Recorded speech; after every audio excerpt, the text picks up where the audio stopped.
भगवान शिव के दूजे स्वरावतार की कथा। राजा भृदायु तथा रानी कीर्तिमालिनी की धार्मिक दृढ़ता की परीक्षा। तदनंतर तदनंतर वैश्वनाथ अवतार का वर्णन करके नंदीश्वर ने द्विजेश्वरावतार का प्रसंग चलाया। वे बोले, तात पहले जिन नृपश्रेष्ठ भद्रायु का परिचय दिया गया था और जिन पर भगवान शिव ने ऋषभ रूप से अनुग्रह किया था, उन्हीं नरेश के धर्म की परीक्षा लेने के लिए वे भगवान फिर द्विज स्वरूप से प्रकट हुए थे। ऋषभ के प्रभाव से रणभूमि में शत्रुओं पर विजय पाकर शक्तिशाली राजकुमार भद्रायु जब राज्य सिंहासन पर आरूढ़ हुए, तब राजा चंद्रागद तथा रानी सीमंतनी की बेटी सती साध्वी कीर्तिमालिनी के साथ उनका विवाह हुआ। किसी समय राजा भद्रायु ने अपनी धर्मपत्नी के साथ वसंत ऋतु में वन विहार करने के लिए एक गहन वन में प्रवेश किया। उनकी पत्नी शरणागत जनों का पालन करने वाली थी। राजा का भी ऐसा ही नियम था। उन राज दंपत्ति की धर्म में कितनी दृढ़ता है, इसकी परीक्षा के लिए पार्वती सहित भगवान शिव ने एक लीला रची। शिवा और शिव उस वचन में ब्राह्मणी और ब्राह्मण के रूप में प्रकट हुए। उन दोनों ने लीला पूर्वक एक मायामय व्याघ्र का निर्माण किया। वे दोनों भय से विह्वल हो व्याघ्र से थोड़ी ही दूर आगे रोते चिल्लाते भागने लगे और व्याघ्र उनका पीछा करने लगा। राजा ने उन्हें इस अवस्था में देखा। वे ब्राह्मण दंपत्ति भी भय से विह्वल हो महाराजा की शरण में गए और इस प्रकार बोले। ब्राह्मण दंपत्ति ने कहा, महाराज हमारी रक्षा कीजिए, रक्षा कीजिए। वह व्याघ्र हम दोनों को खा जाने के लिए आ रहा है। समस्त प्राणियों को काल के समान भय देने वाला यह हिंसक प्राणी हमें अपना आहार बनाए, इसके पूर्व ही आप हम दोनों को बचा लीजिए। उन दोनों का यह करुण क्रंदन सुनकर महावीर राजा ने ज्यों ही धनुष उठाया, त्यों ही वह व्याघ्र उनके निकट आ पहुंचा। उसने ब्राह्मणी को पकड़ लिया। वह बेचारी हा नाथ, हा प्राण वल्लभ, हा शंभो, हा जगत गुरु इत्यादि कहकर रोने और विलाप करने लगी। व्याघ्र बड़ा भयानक था।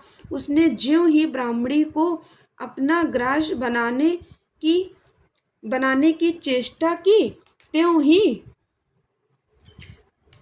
भृदायु ने तीखे बाणों से उसके मर्म में आघात किया, परंतु उन बाणों से उस महाबली व्याघ्र को तनिक भी व्यथा नहीं हुई। वह ब्राह्मणी को बलपूर्वक घसीटता हुआ तत्काल दूर निकल गया। अपनी पत्नी को बाघ के पंजे में पड़ी देख ब्राह्मण को बड़ा दुख हुआ और वह बारंबार रोने लगा। देर तक रोकर उसने राजा भद्रायु से कहा, राजन तुम्हारे वे बड़े बड़े अस्त्र शस्त्र कहाँ हैं? दुखियों की रक्षा करने वाला तुम्हारा विशाल धनुष कहाँ है? सुना था तुम में 12,000 बड़े बड़े हाथियों का बल है। वह क्या हुआ? तुम्हारे शंख खड़ग तथा मंत्रास्त्र विद्या से क्या लाभ हुआ? दूसरों को छीड़ होने से बचाना क्षत्रिय का परम धर्म है। धर्मज्ञ राजा अपना धन और प्राण देकर भी शरण में आए हुए दीन दुखियों की रक्षा करते हैं। जो पीड़ितों की प्राण रक्षा नहीं कर सकते, ऐसे लोगों के लिए तो जीने की अपेक्षा मर जाना ही अच्छा है। इस प्रकार ब्राह्मण का विलाप और उसके मुख से अपने पराक्रमी निंदा सुनकर राजा ने शोक से मन ही मन इस प्रकार विचार किया, अहो आज भाग्य के उलट फेर से मेरा पराक्रम नष्ट हो गया, मेरे धर्म का भी नाश हो गया, अतः अब मेरी संपदा, राज्य और आयु का भी निश्चय ही नाश हो जाएगा। यूँ विचार कर राजा भद्रायु ब्राह्मण के चरणों में गिर पड़े और उसे धीरज बंधाते हुए बोले, ब्राह्मण मेरा पराक्रम नष्ट हो गया है। महामते मुझ क्षत्रिय धम पर कृपा करके शोक छोड़ दीजिए। मैं आपको मनोवांछित पदार्थ दूंगा। यह राज्य, यह रानी और मेरा यह शरीर, सब कुछ आपके अधीन है। बोलिए आप क्या चाहते हैं? ब्राह्मण बोले, राजन अंधे को दर्पण से क्या काम? जो भिक्षा मांगकर जीवन निर्वाह करता हो वह बहुत से घर लेकर क्या करेगा? जो मूर्ख है उसे पुस्तक से क्या काम, तथा जिसके पास स्त्री नहीं है वह धन लेकर क्या करेगा? मेरी पत्नी चली गई, मैंने कभी काम सुख का भोग नहीं किया, अतः काम भोग के लिए आप अपनी इस बड़ी रानी को मुझे दे दीजिए। राजा ने कहा, ब्राह्मण, क्या यही तुम्हारा धर्म है? क्या तुम्हें गुरु ने यही उपदेश किया है? क्या तुम नहीं जानते कि पराई स्त्री का स्पर्श स्वर्ग एवं सुयश की हानि करने वाला है? पर स्त्री के उपभोग से जो पाप कमाया जाता है उसे सैकड़ों प्रायश्चितों द्वारा भी धोया नहीं जा सकता। ब्राह्मण बोले, राजन, मैं अपनी तपस्या से भयंकर ब्रह्म हत्या और मदिरा पान जैसे पाप का भी नाश कर डालूंगा। फिर पर स्त्री संगम किस गिनती में है? अतः आप अपनी इस भार्या को मुझे अवश्य दे दीजिए, अन्यथा आप निश्चय ही नरक में पड़ेंगे। ब्राह्मण की इस बात पर राजा ने मन ही मन विचार किया कि ब्राह्मण के प्राणों की रक्षा ना करने से महापाप होगा, अतः इससे बचने के लिए पत्नी को दे डालना ही श्रेष्ठ है। इस श्रेष्ठ ब्राह्मण को अपनी पत्नी देकर मैं पाप से मुक्त हो शीघ्र ही अग्नि में प्रवेश कर जाऊंगा।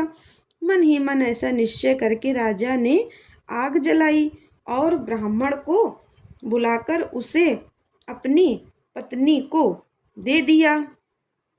तत्पश्चात स्नान करके पवित्र हो देवताओं को प्रणाम करके उन्होंने अग्नि की 2 बार परिक्रमा की और एकाग्रचित होकर भगवान शिव का ध्यान किया। इस प्रकार राजा को अग्नि में गिरने के लिए उद्यत देख जगतपति भगवान विश्वनाथ सहसा वहां प्रकट हो गए। उनके 5 मुख थे, मस्तक पर चंद्रकला आभूषण का काम दे रही थी, कुछ कुछ पीले रंग की जटा लटकी हुई थी। वे कोटि कोटि सूर्यों के समान तेजस्वी थे। हाथों में त्रिशूल, खंडकवांग, कुठार, ढाल, मृग, अभय वरद और पिनाक धारण किए बैल की पीठ पर बैठे हुए भगवान नीलकंठ को राजा ने अपने सामने प्रत्यक्ष देखा। उनके दर्शन जनित आनंद से युक्त हो राजा भद्रायु ने हाथ जोड़कर स्तवन किया। राजा की स्तुति करने पर पार्वती के साथ प्रसन्न हुए महेश्वर ने कहा, राजन, तुमने किसी कन्या का चिंतन न करके जो सदा सर्वदा मेरा पूजन किया है, तुम्हारी इस भक्ति के कारण और तुम्हारे द्वारा की हुई इस पवित्र स्तुति को सुनकर मैं बहुत प्रसन्न हुआ हूँ। तुम्हारे भक्ति भाव की परीक्षा के लिए मैं स्वयं ब्राह्मण बनकर आया था, जिसे व्याघ्र ने ग्रस लिया था। वह ब्राह्मणी और कोई नहीं, ये गिरिराज नंदिनी उमा देवी ही थी। तुम्हारे बाण मारने से भी जिसके शरीर को चोट नहीं पहुंची वह व्याघ्र माया निर्मित था। तुम्हारे धैर्य को देखने के लिए ही मैंने तुम्हारी पत्नी को मांगा था। इस कीर्ति मालिनी की और तुम्हारी भक्ति से मैं संतुष्ट हूँ। तुम कोई भी दुर्लभ वर मांगो, मैं उसे दूंगा। राजा बोले, देव, आप साक्षात परमेश्वर हैं।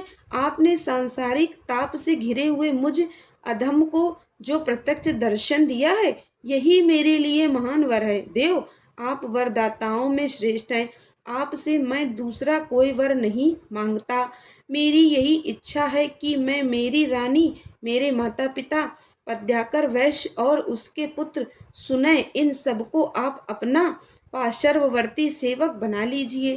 तत्पश्चात रानी कीर्ति मालिनी ने प्रणाम करके अपनी भक्ति से भगवान शंकर को प्रसन्न किया और यह उत्तम वर मांगा, महादेव, मेरे पिता चंद्रांगद और माता सिमंतनी, इन दोनों को भी आपके समीप निवास प्राप्त हो।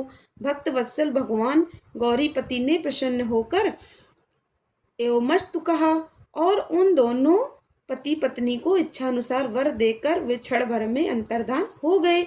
इधर राजा ने भगवान शंकर का प्रसाद प्राप्त करके रानी कीर्ति मालिनी के साथ प्रिय विषयों का उपभोग किया और 10,000 वर्षों तक देकर उन्होंने शिव जी के परम पद को प्राप्त किया।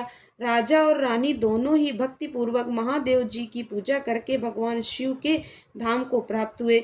यह परम पवित्र पाप नाशक एवं अत्यंत गोपनीय भगवान शिव का विचित्र गूढ़ानुवाद जो विद्वानों को सुनाता है अथवा स्वयं भी शुद्ध चित्त होकर पढ़ता है, वह इस लोक में भोग ऐश्वर्य को प्राप्त कर अंत में भगवान शिव को प्राप्त होता है।